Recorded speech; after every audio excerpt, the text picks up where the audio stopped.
transformá-las em soluções práticas é o trabalho de um Cool Hunter. E é isso que a gente vem fazendo aqui no Sebrae Trends. Hoje, para entender um pouquinho melhor essa ferramenta e saber como você pode colocá-la em prática no seu dia a dia, eu vou conversar com uma analista de tendências que há 10 anos trabalha aqui na Europa. Estou falando da brasileira Fá Maioli. A gente está em Monza, na Itália, e vamos bater um papo super prático com ela e cheio de dicas para você. Vamos lá?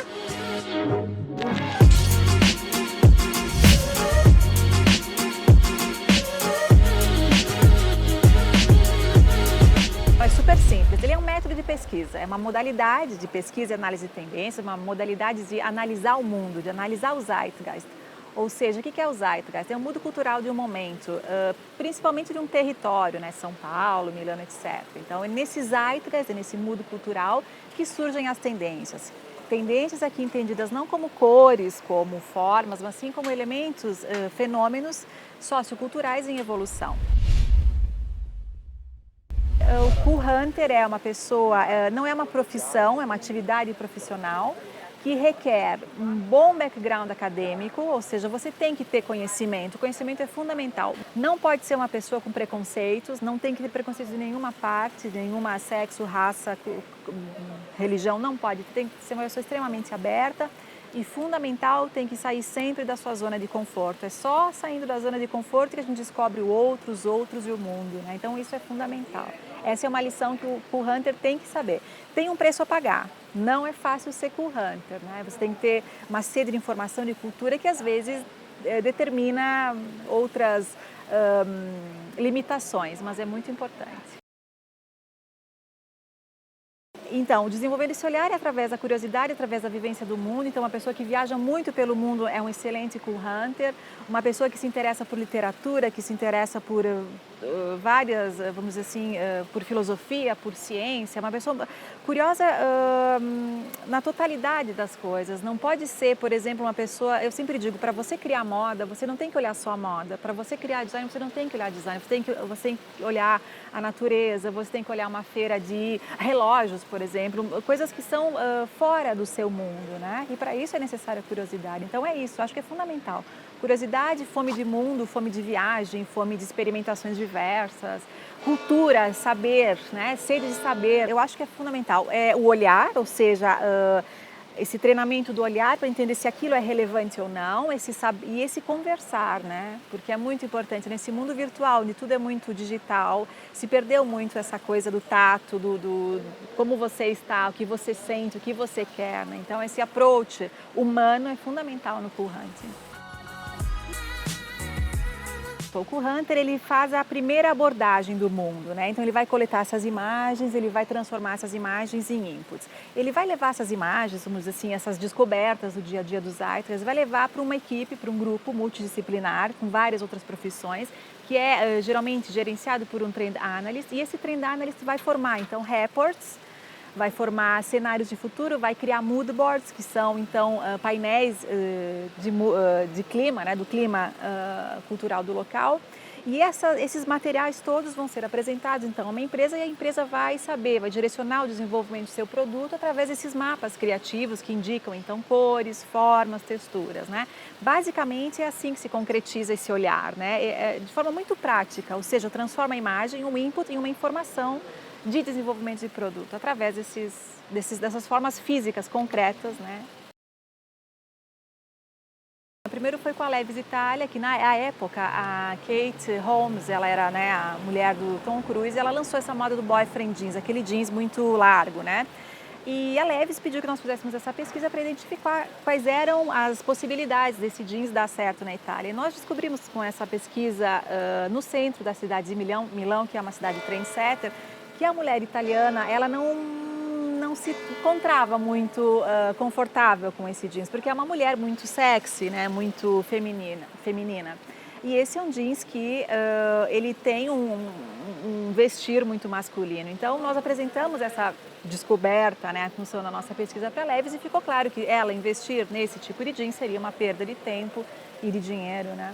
Então, veja, tem uma aplicação prática. A outra aplicação prática que foi muito interessante, acho que foi uma coisa inovadora até no mercado, foi o mercado imobiliário, uma empresa de Porto Alegre, que pediu que nós fizéssemos um estudo antropológico de Cool Hunting, então, nesse bairro específico, no bairro da Zenha, para realizar esse projeto arquitetônico desse grande condomínio de médio alto padrão.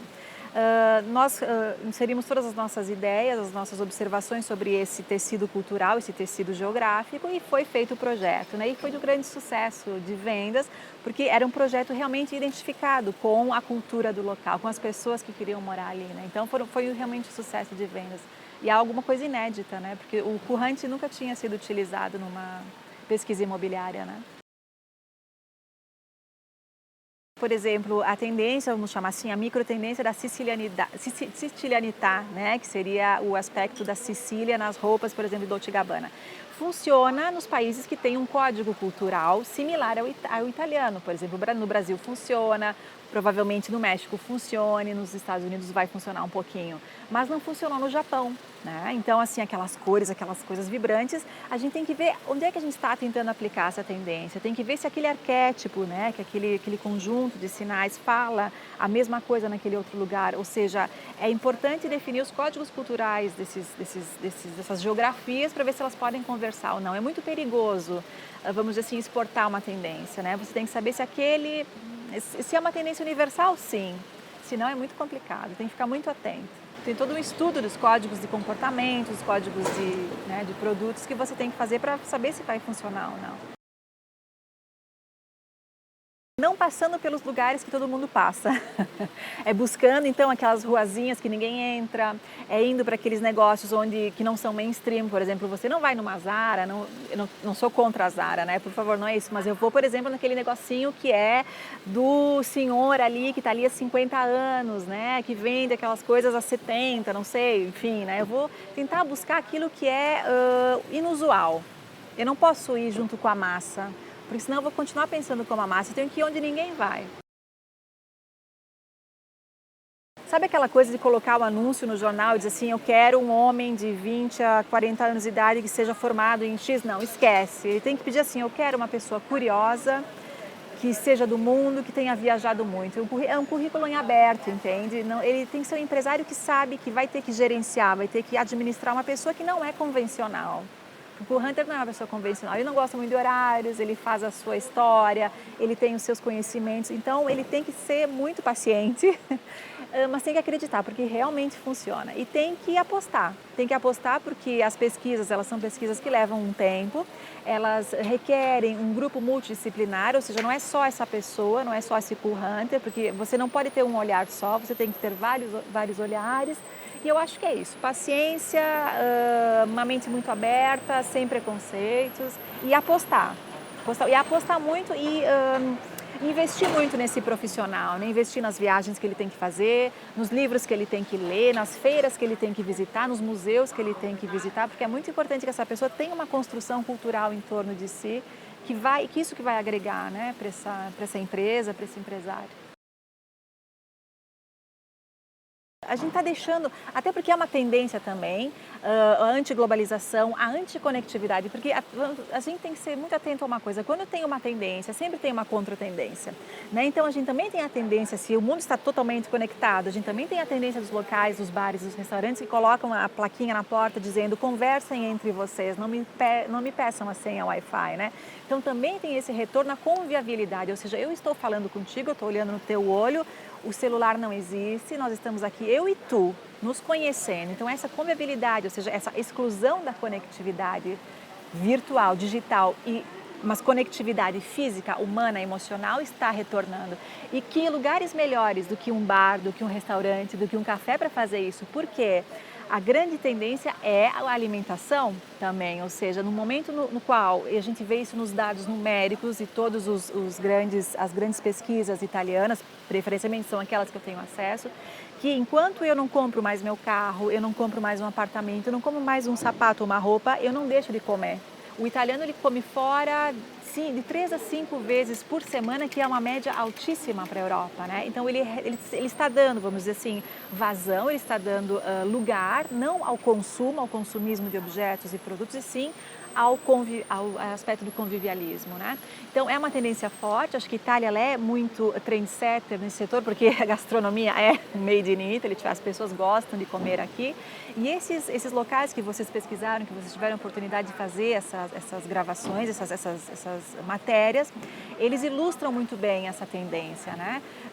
O lugar onde você leva o seu gato, ou você vai ter o gato que está ali, porque muitas vezes eles têm os próprios gatos, né? Então você vai ter o acesso a um animal doméstico, talvez você possa não ter, ao mesmo tempo você vai comer a torta da vovó, que é biológica, quilômetro zero, você vai para esse café Bianchi, que se você é um bike lover, você ama, porque você vai ter aí a bicicleta, a oficina, o bar, a pessoa que gosta de bicicleta como você vai entrar na sua tribo preferida, né, de forma não digital, repito, de forma humana, de forma física real. E isso realmente é fundamental hoje. Nós estamos querendo retornar ao afeto, né, que eu falei para vocês da tendência da espiritualidade, é a mesma coisa, nós queremos retornar a sermos humanos.